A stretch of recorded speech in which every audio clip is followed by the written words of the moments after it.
ಇವಕ್ಕೆ ಸಜಾತಿ ಮತ್ತು ವಿಜಾತಿ ಒತ್ತಕ್ಷರಗಳು ಏಕೆ ಕರೆಯುತ್ತಾರೆ? ಇದರಲ್ಲಿ ಒಂದೇ ರೀತಿಯಾಗಿರುವಂಥ ಅದರದ್ದೇ ಆಗಿರುವಂಥ ಒತ್ತಕ್ಷರಗಳು ಬಂದಿವೆ. ಅದಕ್ಕೆ ಇವಕ್ಕೆ ಸಜಾತಿಯ ಒತ್ತಕ್ಷರಗಳು ಅಂತ ಕರೀತಾರೆ. ಇವಕ್ಕೆ ವಿಜಾತಿಯ ಒತ್ತಕ್ಷರ ಏಕೆ ಎಂದು ಕರೀತಾರೆ?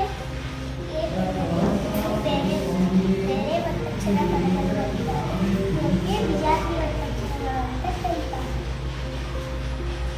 ಸಜಾತಿಯ ಮತ್ತು ವಿಜಾತಿಯ ಒತ್ತಕ್ಷರ ಪದಗಳು. ಇವು ಸಜಾತಿ ಮತ್ತು ವಿಜಾತಿಯ ಒತ್ತಕ್ಷರ ಪದಗಳು. ಶಿವಾನಿ, ಇದರಲ್ಲಿ ಸಜಾತಿಯ ಒತ್ತಕ್ಷರಗಳು ಯಾವುವು? ಇದರಲ್ಲಿ ಸಜಾತಿಯ ಒತ್ತಕ್ಷರಗಳು ಅನ್ನ, ದಪ್ಪ, ಅಮ್ಮ, ಕಬ್ಬು, ಮಗ, ಅಜ್ಜ, ಹಬ್ಬ, ಅಯ್ಯ. ಇವು ಸಜಾತಿ ಮತ್ತು ಸಜಾತಿಯ ಒತ್ತಕ್ಷರಗಳು. ಇದರಲ್ಲಿ ವಿಜಾತಿಯ ಒತ್ತಕ್ಷರಗಳು ಯಾವುವು?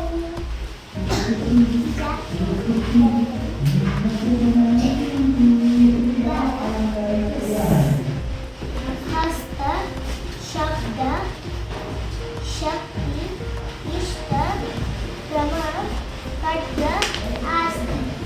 ಇವು ವಿಜಾತಿಯ ಒತ್ತಕ್ಷರಗಳು. ಸಜಾತಿಯ ಮತ್ತು ವಿಜಾತಿಯ